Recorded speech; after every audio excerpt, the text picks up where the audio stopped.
Primero que nada, quiero decirle al ministro González Alcántara, a la ministra Ríos Farjat, al ministro Pardo Rebolledo, al ministro Pérez Dayán, al ministro Luis María Aguilar, al ministro Gutiérrez Ortiz Mena, al ministro Lainez Potisek y a la ministra Norma Piña, que hace ya tiempo yo me di cuenta que ni la inteligencia, ni la independencia, ni la decencia caben en la cuarta transformación y menos en su segundo piso.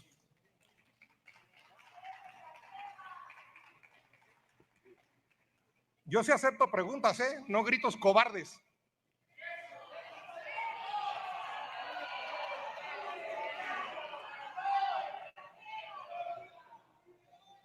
La verdad es que quiero hablar en favor de la controversia constitucional. Quiero hablar en favor de la controversia constitucional, en favor de los gobernadores de todos los partidos, de los gobernadores que han ganado ustedes de Morena. Quiero hablar en favor de la controversia que no es solo la constitucionalización del 61 de las causas de improcedencia del amparo. Quitar los efectos de la controversia a la hora que se reforma la Constitución es quitarle poder a los estados de la República. ¿Y para qué se le quiere quitar el poder a los estados de la República? Solo imaginemos una reforma constitucional que le quita su poder tributario a los estados, que le quita el poder de catastro, el predial, los impuestos al turismo a Baja California Sur o a Quintana Roo. Pregunte por favor, si tiene hombría, si tiene inteligencia, pregunte. Yo sí acepto las preguntas. Controversia. La controversia es un medio de defensa para los municipios y para los estados. Y no puede venir a alegar aquí un concepto de 1944, la primera edición del michoacano, por cierto, Tena Ramírez, del Poder Constituyente Permanente. No, el Poder Constituyente Permanente son poderes constituidos y como tales deben estar sujetos al principio de legalidad. No hay un poder constituyente permanente por encima de poderes constituidos. Y sí, la soberanía es esencial y originariamente el poder en beneficio del pueblo, en beneficio, también lo dice la Constitución, pero está vedado incluso en la Constitución, en el 40 y en el 35, en consulta popular al propio pueblo, está vedado, está prohibido que se le consulte al pueblo su forma de gobierno. Lo que se está comprometiendo es la república, lo que se está comprometiendo es la república laica, lo que se está comprometiendo es la república federal. Por eso vengo a hablar en favor de las controversias, por eso vengo a hablar en favor del poder de los municipios y del poder de los estados. Sí, de la soberanía de los estados. Son principios intocables y ahí está el corazón del proyecto que tanto les duele de un ministro independiente, de un ministro libre, de un ministro votado por ustedes. Aquí no vengan con que el argumento baboso de que García Luna y de que Calderón y de que Peña Nieto. Al ministro González Alcántara, presidente del tribunal con López Obrador, y lo propuso López Obrador y lo aprobó el Senado morenista.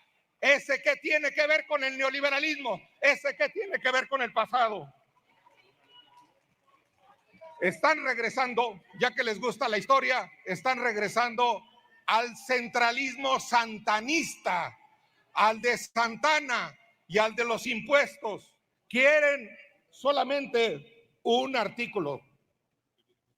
Impuesto a ventanas y puertas, lo puso Santana sin ningún congreso. Suspendió primero al Congreso y suspendió a los jueces. Son santanistas más que juaristas.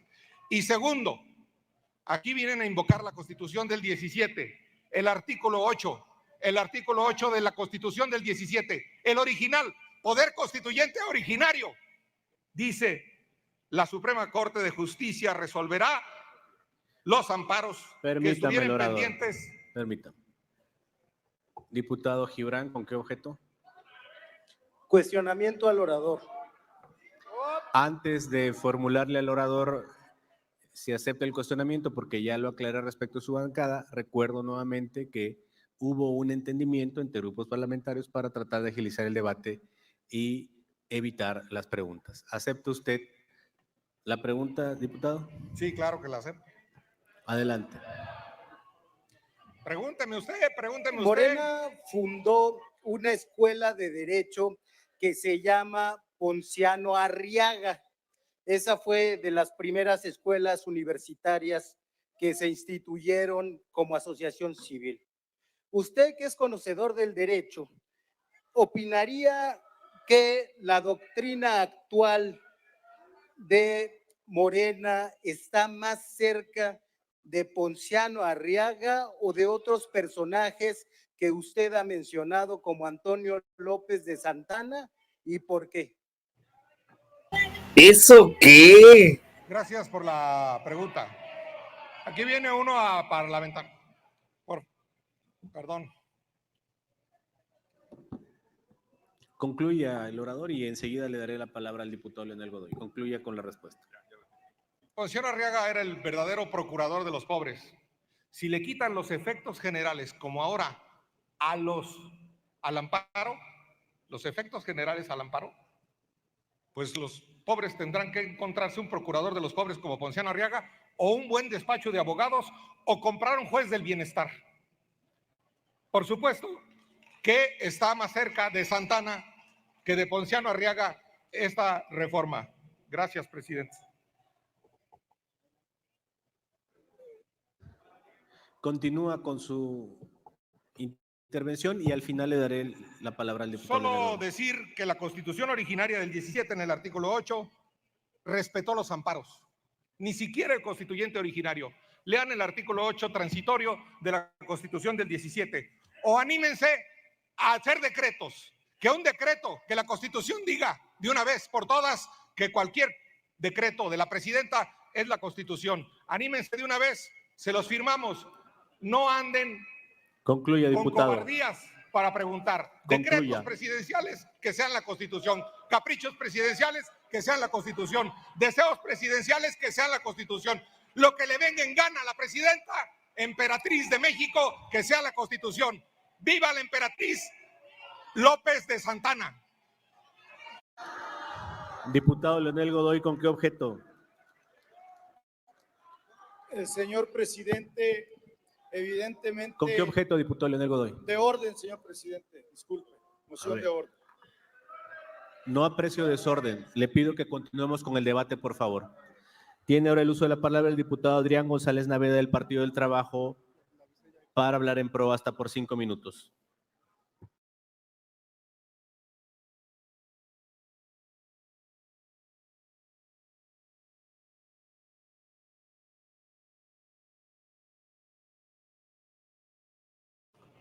Gracias, diputado presidente. Cuando a la derecha golpista no le gustan los resultados de la democracia, cuando a la derecha golpista no le gusta el producto de la convivencia democrática, entonces ya no es democracia, dicen ellos. Es democracia cuando la canallada neoliberal, cuando el PRIAN se aliaba a espaldas de la ciudadanía, a espaldas del electorado y traicionaban al pueblo privatizando los bienes públicos. Eso sí era democracia, dice la derecha golpista. Sí era democracia cuando la Suprema Corte se declaraba incompetente para analizar los juicios de inconstitucionalidad que proponían los maestros. Eso sí era democracia para la derecha golpista. Y no pasaría nada, compañeras, compañeros, si tan solo se limitaran a su recurso permanente de venir a hacer el ridículo. Es su derecho y lo ejercen muy bien con sus veladoras y sus pancartas y su indigencia moral y pobreza argumentativa. El problema es que no se están limitando a eso. Esta minoría rapaz es una minoría golpista, es una oposición desleal que atenta contra los principios democráticos y constitucionales del país. Hay que decírselo al pueblo de México. La reacción en su fase terminal inicia su última traición al pueblo. Buscan desconocer el orden constitucional, buscan socavar los principios republicanos y buscan atemorizar al pueblo de México. Es una estrategia deliberada. Así ha actuado siempre la derecha en los momentos donde el progresismo y la transformación gana contundentemente. La derecha ha desconocido el orden constitucional. Han ido corriendo pidiendo el auxilio de príncipe extranjero y hoy fomentan la traición de actores internos. Son traidores a la patria.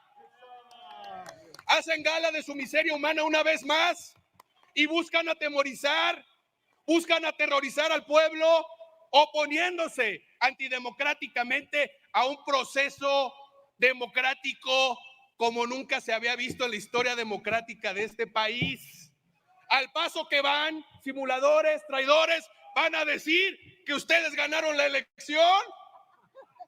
Ahora resulta que ni siquiera están dispuestos a reconocer el mandato popular que nos ha sido conferido. Son unos traidores a la democracia, son unos miserables y son unos canallas. Graznan como cuervos, como buitres carroñeros, quisieran a la patria inerte para seguir comiendo de sus huesos miserables, pero ya no lo pueden hacer. Ya no encuentran carroña indefensa, ahora se topan más bien a un coloso que es el pueblo de México y los avasalla. Varios ridículos